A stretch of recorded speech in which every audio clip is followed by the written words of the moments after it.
신앙 고백 우리 하겠습니다. 나는 전능하신 아버지 하나님 천지의 창조주를 믿습니다. 나는 그의 유일하신 아들 우리 주 예수 그리스도를 믿습니다. 그는 성령으로 잉태되어 동정녀 마리아에게서 나시고 본디오 빌라도에게 고난을 받아 십자가에 못 박혀 죽으시고 장사된 지 사흘 만에 죽은 자 가운데서 다시 살아나셨으며 하늘에 오르시어 전능하신 아버지 하나님 우편에 앉아 계시다가 거기로부터 살아있는 자와 죽은 자를 심판하러 오십니다. 나는 성령을 믿으며 거룩한 공교회와 성도의 교제와 죄를 용서받는 것과 몸의 부활과 영생을 믿습니다. 아멘. 찬송가 312장 우리 부르시죠.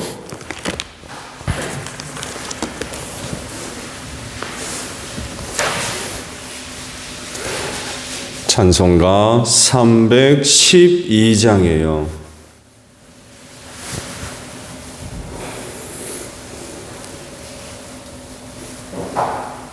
너 하나님께 이끌리어 일평생 주만 바라면 너 어려울 때 힘 주시고 언제나 지켜주시리.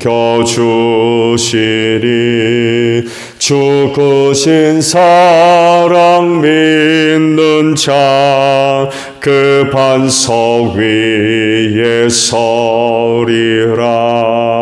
너 설레는 맘 가다듬고 희망 중 기다리면서 그 은혜로 신주의 뜻과 사랑에 만족하여라.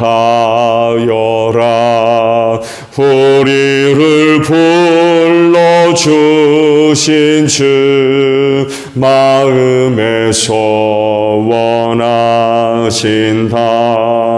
주 찬양하고 기도하며 네 번분 힘써 다하라.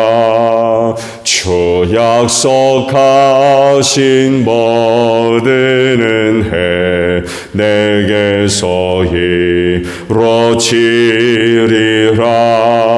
참되고 의지하는 자 주께서 기억하시리. 아멘. 말씀을 봅니다. 열왕기상 5장 1절에서 마지막 절까지 보겠습니다. 열왕기상 5장 1절에서 18절 마지막 절이에요. 트로의 히람 왕은 평소에 늘 다윗을 좋아하였는데 솔로몬이 그의 아버지 다윗의 뒤를 이어 왕으로 기름 부음을 받았다는 소식을 듣고 솔로몬에게 자기의 신하들을 보냈다. 그래서 솔로몬은 히람에게 사람을 보내어 말을 전하였다.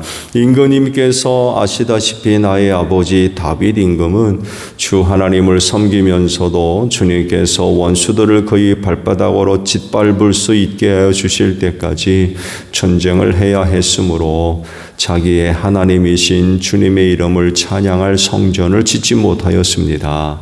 그런데 이제는 주 나의 하나님께서 내게 다스리는 지역 온 사방에 안정을 주셔서 아무런 적대자도 없고 불상사가 일어날 일도 없습니다.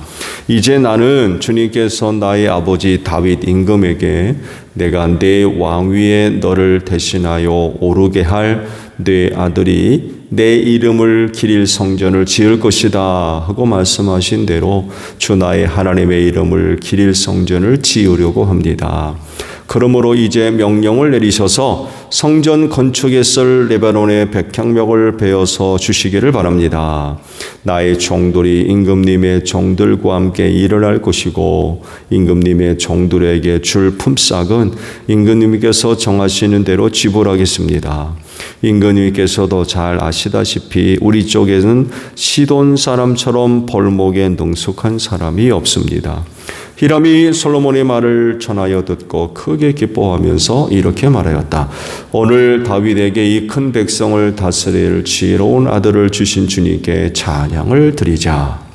그리고 히람은 솔로몬에게 회신을 보내어서 이렇게 말하였다. 임금님께서 나에게 보내주신 전가는 잘 들었습니다. 백향목뿐만 아니라 잣나무도 원하시는 대로 드리겠습니다. 나의 종들이 레바논에서부터 바다에까지 나무를 운반하고 바다에 뗏목을 띄워서 임금님께 나에게 말씀하신 곳까지 보내고 그곳에서 그 나무를 풀어놓을 것입니다. 그러면 임금님께서는 끌어올리기만 하시면 됩니다. 그리고 그 값으로 내가 바라는 것은 나의 왕실에서 쓸 먹거리를 제공하여 주시는 것입니다. 이렇게 해서 히람은 백향목 제목과 잣나무 제목을 솔로몬이 원하는 대로 다 보내주었다. 솔로몬은 히람에게 왕실에서 쓸 먹거리로 밀 2만 섬과 짜낸 기름 20섬을 보내주었다. 솔로몬은 해마다 히람에게 이렇게 하였다. 주님께서는 약속하신 그 말씀대로 솔로몬에게 지혜를 주셔서 히람과 솔로몬 사이에는 평화가 있었다. 그리고 그 둘은 조약도 맺었다.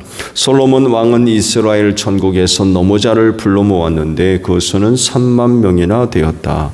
그는 그들을 한 달에 10,000명씩 번갈아 레바논으로 보내어 한 달은 레바논에서 일을 하게 하고 2달은 본국에서 일을 하게 하였다. 노역보의 책임자는 아도니람이었다. 솔로몬에게는 짐을 운반하는 사람이 7만 명이 있었고 산에서 채석하는 사람이 8만 명이 있었다. 그 밖에 작업을 감독하는 솔로몬의 관리 가운데는 책임자만 해도 3,300명이 있었다.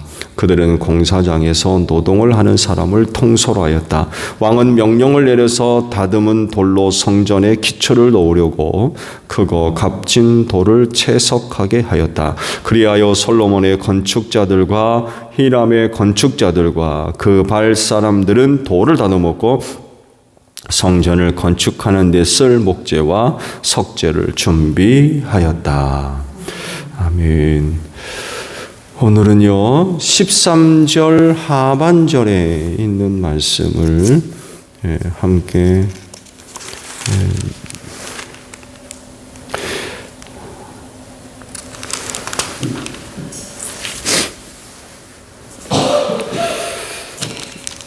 13절의 말씀입니다. 솔로몬 왕은 이스라엘 전국에서 노무자를 불러 모았는데 그 수는 3만 명이나 되었다라는 말씀입니다. 전체적인 내용은 솔로몬이 성전 건축을 준비하는 과정들이 이제 기록이 되어져 있죠. 먼저는 좋은 목재를 구하죠. 그래서 레바논의 백향목과 잣나무를 얻기 위해서 두로의 히람 왕에게 이 좋은 목재를 보내줄 것을 이제 부탁을 하게 되죠.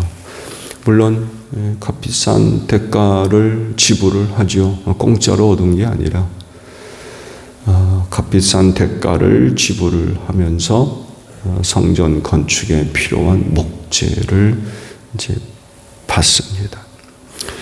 목재만 필요한 게 아니겠죠. 당연히 석재도 필요하죠.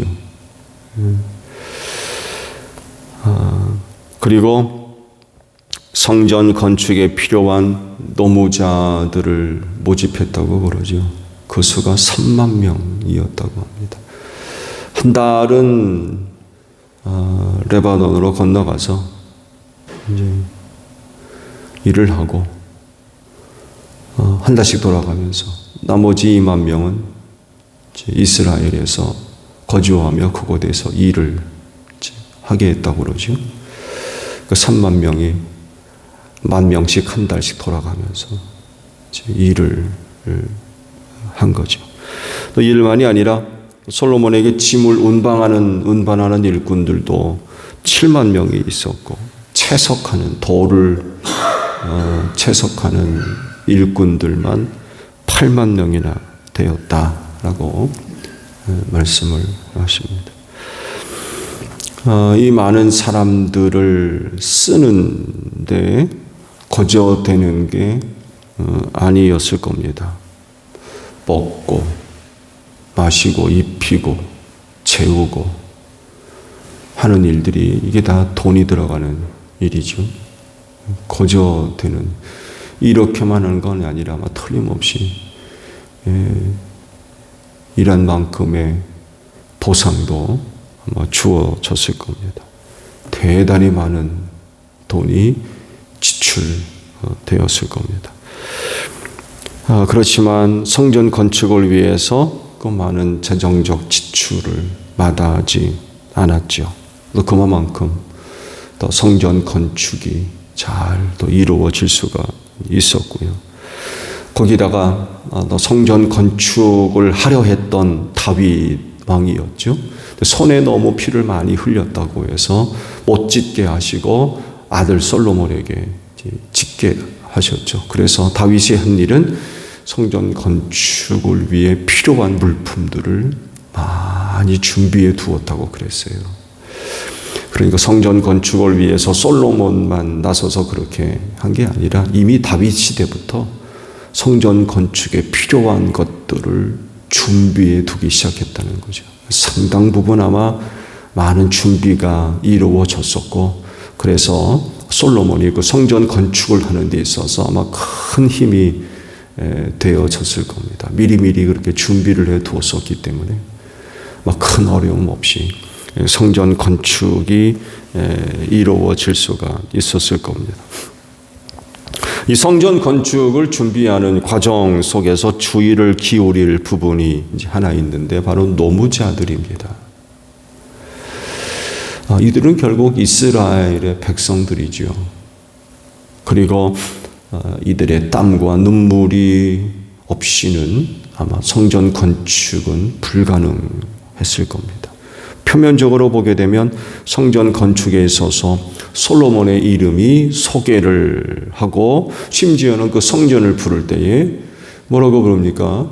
솔로몬 성전이라고 부를 정도로 솔로몬의 이름이 드러나죠. 그렇지만 그 일에 동원된 노무자들의 이름이 있나요?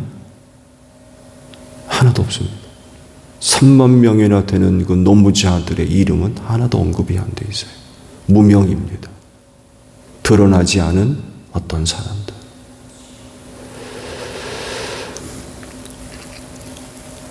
성전 건축은 이들의 희생이 절대적이었다 해도 과장되지 않죠. 이들의 그런 많은 수고 속에서 성전 건축이 이루어질 수가 있었죠. 다른 일도 아닌 성전 건축을 한다고 했을 때에 이 3만 명의 노무자들은 어떤 사람들이었을까요? 말씀드린 대로 다른 어떤 누구의 집을 짓는 것도 아니고 바로 하나님의 성전을 짓는 일이다라고 할 때에 아마 그냥 일만 잘하는, 아니면 돈이 필요한 어떤 사람들 이상이었을 겁니다. 그렇지 않겠어요? 아마도 그 일에 참여한 사람들은 자부심이 상당히 컸을 거예요. 자기 손에 의해서 그것도 하나님을 섬기는 성전이 건축되어진다 라고 할 때에 그 일에 참여한 자들의 자부심은 상당히 컸을 겁니다. 아마 모두는 아니겠습니다만에도 적어도 이 일에 참여한 사람들은 야훼 신앙을 갖고 있는 사람들이었을 거예요. 야훼 신앙. 하나님을 섬기는, 하나님을 두려워할 줄 아는. 말씀드린 대로 다른 건물도 아니고 성전이기 때문에 돌 위에 돌 하나 쌓을 때에도 어떤 심령으로 그 일을 했겠습니까? 그 되는 대로 그냥 오로 하루 품삯만 받으면 그만이지. 그런 식으로 하겠습니까? 그렇게 할 수도 없었을 거예요. 왜냐하면 아시다시피 구약시대에 하나님의 임재가 저들의 눈앞에서 실제화되는 그런 상황이었기 때문에 그 성전 건축하는데 그 남의 돈을 속여가면서 보면 잘하고 안 보면 안 하고, 보면 잘하고 안 보면 대충 하고, 그게 되겠어요? 하나님이 보고 계시는데 그 일은 그 일을 관리하는 관리자 앞에서가 아니라 하나님 앞에서 행해지는 일들이기 때문에 돌 위에 돌 하나 놓을 때에도 대충 하기가 힘들었을 겁니다. 하나님 앞에서 하는 일이었기 때문에. 그래서 야훼 신앙의 소유자들, 즉 신앙이 바탕이 되어 있는 그런 사람들이 아마 그 일에 참여하게 됐을 겁니다. 그렇다 할 때에 성전 건축이 이제 본격적으로 시작하고 진행될 때에 그 성전 건축 현장의 분위기는 어땠을까요? 하는 사람들, 참여하는 사람들의 마음 자세, 태도, 함께 일하는 사람들의 현장 분위기, 그 어땠을까요? 짜증내며 했을까요? 화를 내며 하고 싸우면서 하고 그랬을까요?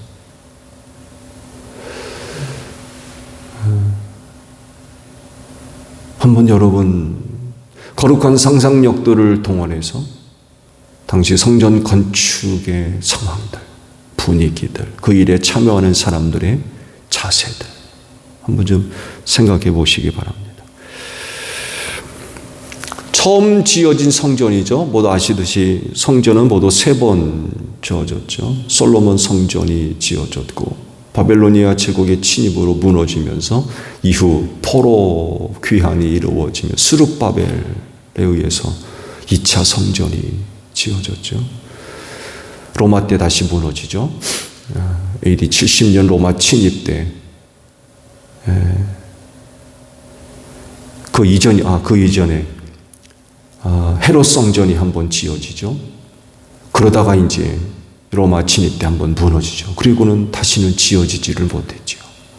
3번에 걸쳐서 예수님 시대에도 성전이 한창 건축 중이었다고 그러죠. 헤롯이 유대인들의 마음 환심을 사기 위해서 지어졌던 헤롯 성전. 그때도 완공이 되지를 못했었다고 그러죠. 그러다가 그 성전도 결국 또 무너지죠. 그 무너진 것이 콜로세움의 기초 속에 사용되어지는 그런 거 웃지 못할 그런 역사적 현실이지요. 그 돌들을 전부 가져다가 로마의 콜로세움을 짓는데 썼다고 그래요.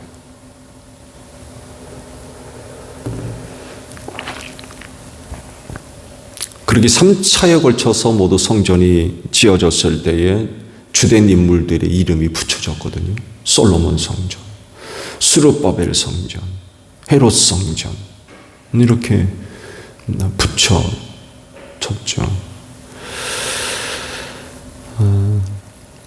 솔로몬 성전이라고 부르지만 아시듯이 그 솔로몬이 지은 겁니까?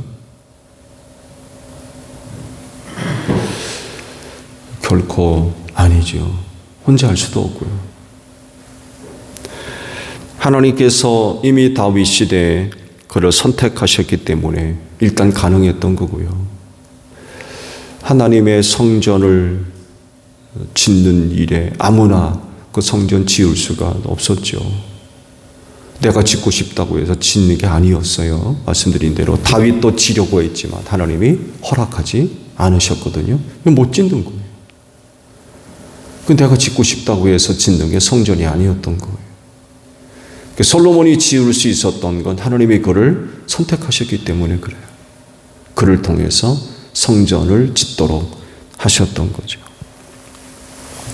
그리고 솔로몬이 이를 잘 알죠. 솔로몬이 이런 사실을 잘 알고 있어요. 그랬을 때에 솔로몬이 하나님의 뜻을 이룬 거죠. 하나님의 뜻에 순종해서 그 성전을 지었던 겁니다. 그렇지만 솔로몬 혼자 지은 게 아니라 여러 사람들의 참여가 있었던 것입니다. 이것이 없었다고 그러면 성전 건축은 불가능하죠. 그건 절대로 지어질 수가 없는 거예요. 솔로몬이 무슨 재주로 그 성전을 짓습니까? 교회에서 계획되어지고 또 이루어지는 모든 일에는 그 교회의 모든 성도들이 관계가 되어지죠. 그거 나와 상관없어. 이야기할 수 있는 일은 하나도 없습니다. 교회에서 계획되어지는 일들, 그거 나와 무관하다고 말할 수 있는 게 있습니까? 혹시 그렇게 생각하고 그 일을 대하는 분들은 안 계시겠죠. 왜냐하면 한 몸을 이루기 때문에 그렇습니다. 한 몸이기 때문에 누구도 그 계획과 그 일들과 무관할 수가 없어요. 이런 관계는요, 그 계획된 일을 감당하면서 더욱더 돈독해질 수밖에 없어요. 그 일을 하면서 관계가 더 돈독해지는 거죠. 서로에 대한 사랑의 관계가 커지는 거예요. 이는 곧 몸인 교회를 건강하게 세우는 데 있어서 굉장히 중요한 그런 그 요소입니다. 그렇지인데 함께 할 수 있는 여러분들이 되시기를 바랍니다. 이게 주의 일이에요. 교회에서 계획된 일들이고, 특히 성전 건축에 노무자가 3만 명이 있다고 했는데 일할 줄 모르는 사람이 거기에 참여하진 않았을 거예요. 그렇죠? 여러분 집 짓는 거 아무나 집 짓습니까? 채석할 줄 아는 사람들, 돌 캐는 사람들이죠. 놀랍게도 이제 말씀을 쭉 보겠습니다만 해도 이미 제단을 한 것 갖다가 쌓았다고 그랬어요. 산에서 채석한 걸 가져다가 현장에서 돌을 다듬은 게 아니었어요. 다듬은 걸 가져다가 쌓았습니다. 그 철저하게 준비가 되었던 거죠. 그래서 현장에서는 무슨 망치소 이런 소리들이 안 들렸대요. 그만큼 철저한 계획과 준비하에서 이루어진 일인데, 만약에 현장에 일하는 사람들이 돌을 다듬을 줄 몰라요. 돌도 켤 줄 모르고. 솔로몬이 히람에게 백향목을 요구할 때 그러잖아요. 우리나라 사람들은 벌목하는 사람들, 당신의 나라 사람들만큼 일 잘하는 사람들이 없다. 이런 고백을 하잖아요. 그냥 나무 매는 수준이 아니라는 거죠. 그 성전 건축에 필요한 나름대로의 어떤 벌목의 방법들이 있을 테고, 나무 켜는 거, 자르기만 하겠습니까? 무늬를 얻고 모양을 새기고 하는 이런 작업들, 아마 섬세한 작업이었을 겁니다. 말씀드린 대로 현장에서 조립 막 가져다가 조각하고 돌을 쪼고 그게 아니었어요. 그만큼 그 일에 있어서 전문가들이었다는 거죠. 할 수 있는 사람들이 거기에 참여했던 거예요. 바로 교회 일이라고 하면 당연히 우리가 이 부분을 다룰 때 이야기할 수밖에 없는 것. 성령께서 나누어 주신 은사를 이야기하지 않을 수 없죠. 성령께서 그 교회를 위하여 각 사람에게 고유한 은사들을 다 나누어 주셨대요. 그 은사 갖고 하는 것. 그들이 그리스도 안에서 한 몸을 이루었고요. 그래서 그 일을 하면서 그 관계성들이 돈독해질 수밖에 없는 거예요. 그리고 그런 관계는 결국 교회를 든든히 세우는 데 있어서 상당히 중요한 그 역할을 감당할 수밖에 없죠. 그럴진데 함께하는 여러분들이 되시기를 바랍니다. 너 따로 나 따로 구경꾼 하려고 그러고 감시자가 되려고 그러고 하나 안 하나 잘하나 못하나 그런 것들이 아니라 주신 은사를 가지고 참여하는, 함께 참여하는 그것이 그 관계가 결국 주님의 몸인 교회를 든든히 세우는 상당히 중요한 요소들입니다. 그렇지 우리 모두 함께하는 여러분들이 되시기를 바랍니다. 주기도문합니다. 하늘에 계신 우리 아버지, 아버지의 이름을 거룩하게 하시며 아버지의 나라가 오게 하시며 아버지의 뜻이 하늘에서와 같이 땅에서도 이루어지게 하소서. 오늘 우리에게 일용할 양식을 주시고 우리가 우리에게 잘못한 사람을 용서하여 준 것 같이 우리 죄를 용서하여 주시고 우리를 시험에 빠지지 않게 하시고 악에서 구하소서. 나라와 권능과 영광이 영원히 아버지의 것입니다. 아멘. 기도하겠습니다.